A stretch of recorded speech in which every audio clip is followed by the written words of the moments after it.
Yeah. I accidentally made another multi-thousand word thing that was just supposed to be short enough for TikTok. I felt like ruffling some feathers, so I made another one of these shorts that became a short essay. That recent video I made brought up what is apparently a very contentious and wildly debated question within the fandom. Is the furry fandom pay to win? I gave a very brief answer in that video, and it got me thinking how I'd elaborate that take. Now, instinct and nearly 18 years of being in this weird fandom wants me to knee-jerk into this answer. No, and treating the question with any semblance of seriousness means you are telling on yourself. But after simmering on it for a few days, I realized it's a little more nuanced than that. Now, if you simply take the question at face value, is the furry fandom pay to win, where pay means monetary and win either means social media clout or monetizable relevance online, the answer is no.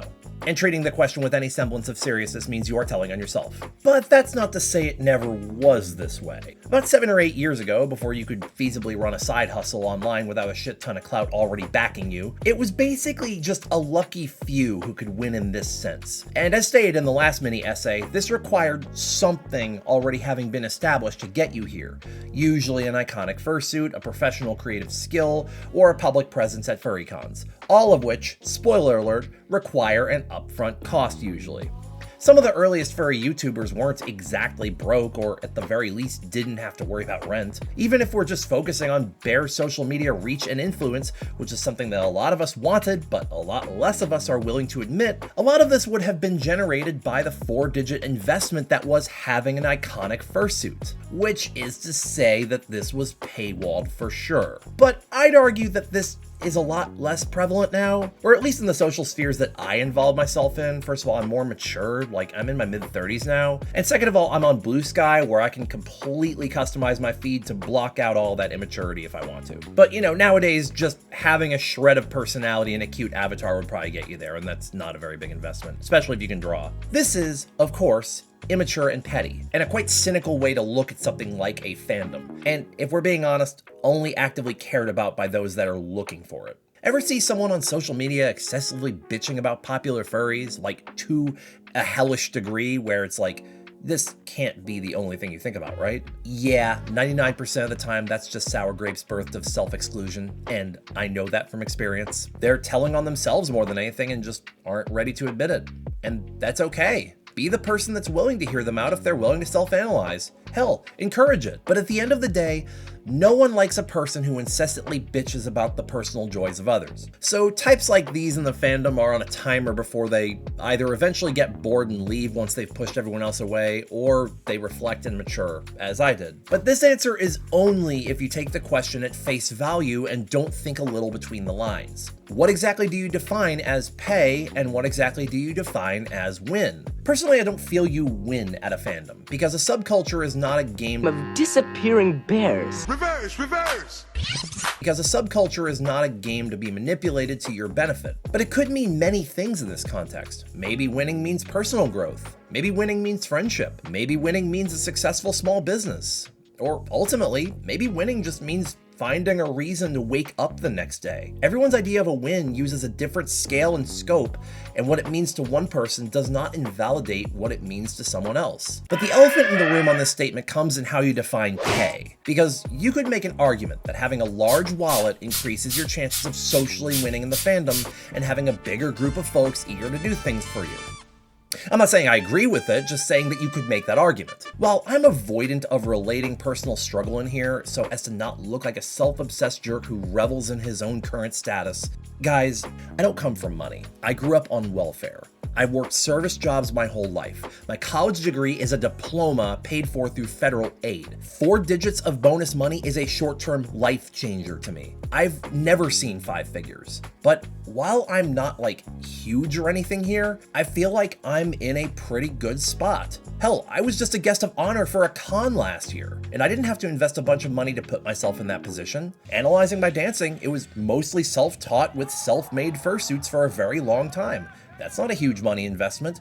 And analyzing video making, I've been editing video on and off since 2006 when I was a teen who wanted a car but had a computer instead. But if we're analyzing just the last 2.5 years I've been on YouTube where I've been taking it seriously, I have done all of this on a decently small budget, a mid-level computer, and free software. My fursuit was paid over the course of years, not months.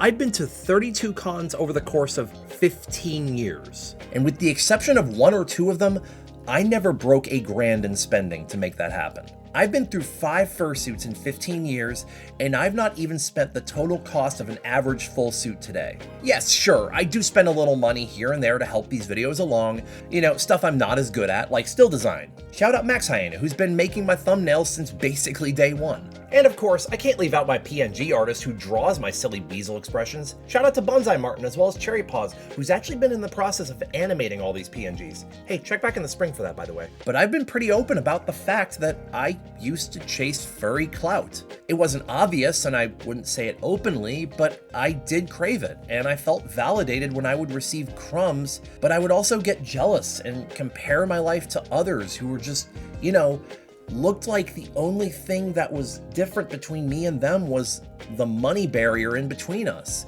I was in a lot of debt in my late 20s. I couldn't just go out spending a bunch of money foolishly because I was already underwater. I always felt like I was just a small influx of money away from that social status. But there's one thing I learned from those years of chasing the wrong goals, is that you can learn to truly hate what you love. I became isolated from the fandom, almost estranged from it in 2020 and 2021, and started seeking out other avenues in life, which is why I became a speedrunner for a couple of years. Excuse me. But I refound that love and came back wiser and having learned from those mistakes. You know what I feel? I've paid more to the fandom that has been ultimately even more rewarding than money would ever be. Time and passion. I love this fandom. I've loved this fandom ever since it was my escapism while I struggled to figure out my sexuality and where I belonged in the world.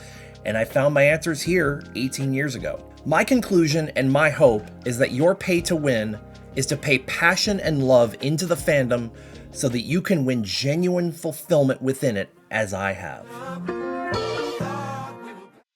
Well, I certainly didn't expect to make multiple videos this month before my year-end countdown at the end. By the way, stay tuned for that. That's gonna be a big one. But hey, thank you guys so much for watching this through all the way to the end. If you guys are not subscribed, please check below to make sure you are, because that helps me out, and I'm getting close to 10K, and honestly, I will cry on stream when I hit 10,000 subscribers, guys. Yes, I know it's just a number, and it's silly, but hey, it means something to me that I was able to make something with this channel, okay? Okay, can I just have that? All this fan art you see right here, by the way, if you make me art, I will put you on here.